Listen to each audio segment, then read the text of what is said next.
With Senate Bill 579, Senator Newton. And there's a PCS, and without objection, the PCS is before us.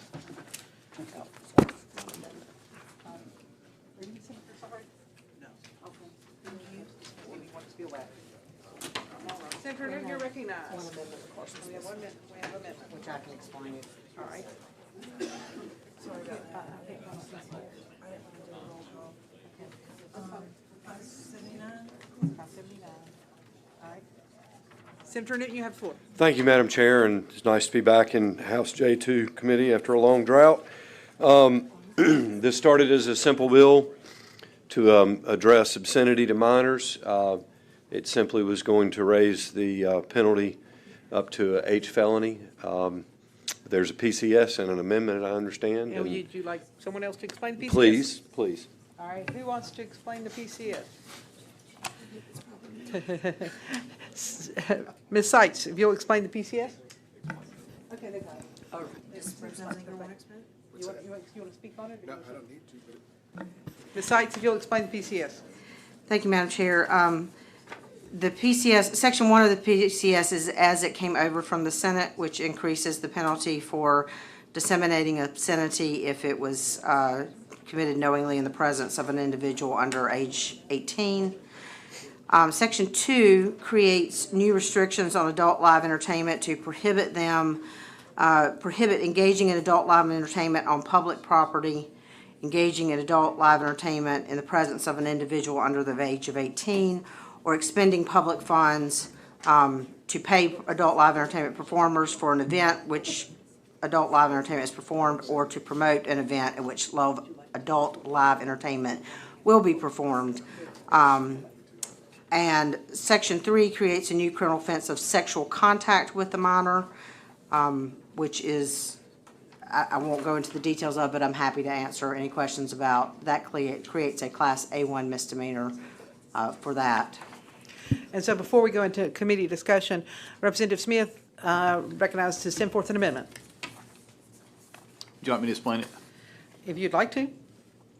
My amendment does two things. On the bill, page 1, line 16, it would take out the used part. So public property for this section will be defined as any property, building, or portion of property or building owned or leased by the state, not just used. Or any county, city, municipality. Or it could, thank you, I'm sorry. And then the second thing it does on line 21 and 22, it would add knowing or having reason to know that the individuals were present that were under 18. Questions or discussion on the amendment? Seeing none. Question for the committee is the passage of the amendment sent forth by Representative Smith to Senate Bill 579. Those in favor will say aye. Aye. Those opposed, no. And the ayes have it. And in case we haven't said it before, we are on the PCS as amended now. Further discussion by the committee. Representative Morey? On the bill? On the bill. On the bill as amended, yes. Thank you. Senator, appreciate you bringing this bill forward. What is the purpose of bringing this bill? What is the objective you're trying to achieve? Ma'am, You go ahead. Thank you, Madam Chair. Well, I'll have to ask somebody else to answer that question as it relates to the PCS. As it relates to the original bill, in my opinion, there's lots of instances of obscenity being delivered to minors. We're seeing lots of public news stories about such things. And I thought this was a simple, clean way to get the attention of the public as well as our prosecutors that they are empowered to deal with transferring of obscenity, whether it be in live form or material, to minors. And I think that's an appropriate public policy. And if I can, Representative Zinger filed a bill, and that precipitated this PCS, and so I'd like to let Representative Zinger speak on that. Sure.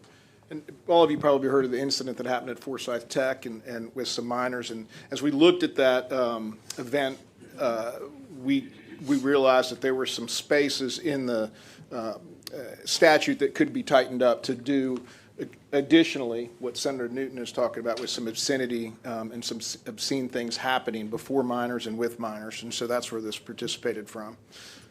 Representative Moore, you got a question now? Thank you. Yeah, a question for Representative Zinger, and thank you. What happened in Forsyth Tech? I don't know about it. Forsyth Tech, they had, so we do all this dual enrollment. So we have high school students and we have college students. They had a drag event there, and a minor student, they did it in the public area where the cafeteria is, so everybody was there. Was no place else for these to go. They grabbed a minor student and did basically like a lap dance on this student, and we had parents blowing up all over the place about this, and that it was, and so that's where we said, okay, well, what can we do here to tighten that up so that this kind of touching and different things doesn't happen. And that the kid wasn't just 14, not 18, not even 14 near? the student was 14. And what did the news media do with it? I'm sorry. What did the news media do with it? Oh, it was on national news. I mean, it went everywhere. It was They all blurred over. out. They blurred, yeah, and the news media blurred it out because it was too vulgar to put on the news. So that's what we're trying to address. Thank you. Comment? I can prompt him a little bit. Representative Moore, you have additional question? No, just a comment on the bill. Okay. Any other questions? Representative Butler. So this feels to me like it's casting, again, a very broad net. So I guess my question would be, we have a very historic, beautiful municipal theater in Thalian Hall in New Hanover County. Are we going to be able to see Broadway performances that involve nudity there? Are we going to be able to have an explicit Romeo and Juliet there? Are we going to be able? I think this just, Let her finish your question, and I'll.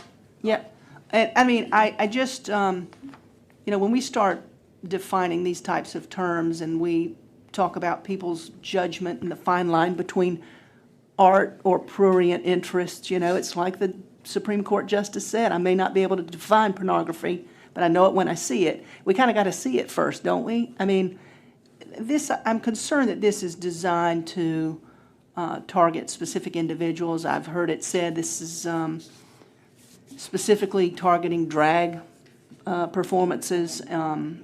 I just fear that we are being overly broad, and we don't want to engage the morality police to this degree, I don't think.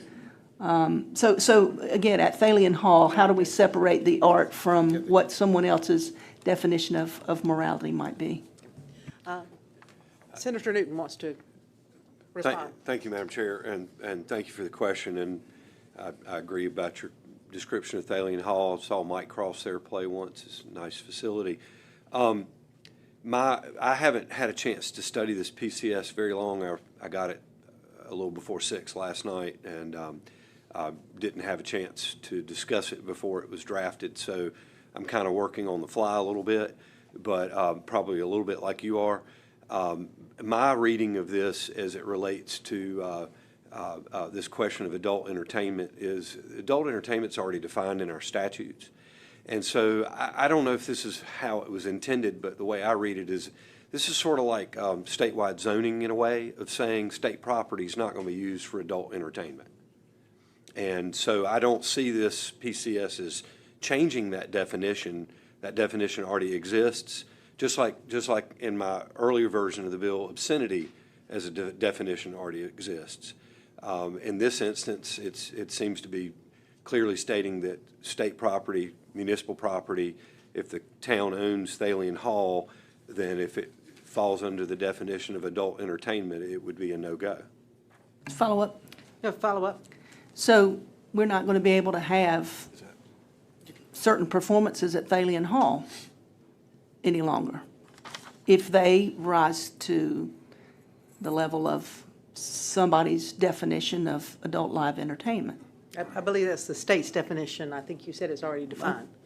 Okay, so, I mean, mechanically, how's this going to go? We've got to run the performance in front of someone before it airs and let someone determine whether it meets the definition of adult live entertainment? The definition exists now, and apparently people have been working with it. Well, But that's sort of an answer to your question, and whether your question is sort of rhetorical. well, it is sort of rhetorical, but we have live performances, and they are sometimes, they express love and art and life and culture. And I just feel that, again, we're casting a very broad net here directed at one, again, bad facts, like you're describing, Jeff, make for bad law. And that's what we do all too often here. So I think we're doing it again. Representative Morey, you had a comment? Thank you. And to follow up, Durham has an event on public property called the Beaver Queen Festival.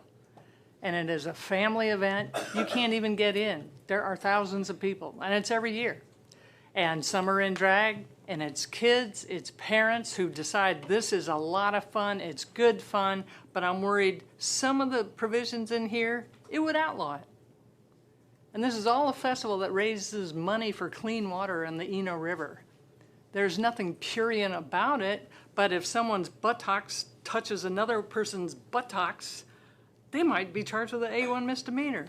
I agree with Representative Butler. We are going way too broad. We are taking what some people see as entertainment, as fun. It doesn't cross the line, but it would not be allowed with these definitions.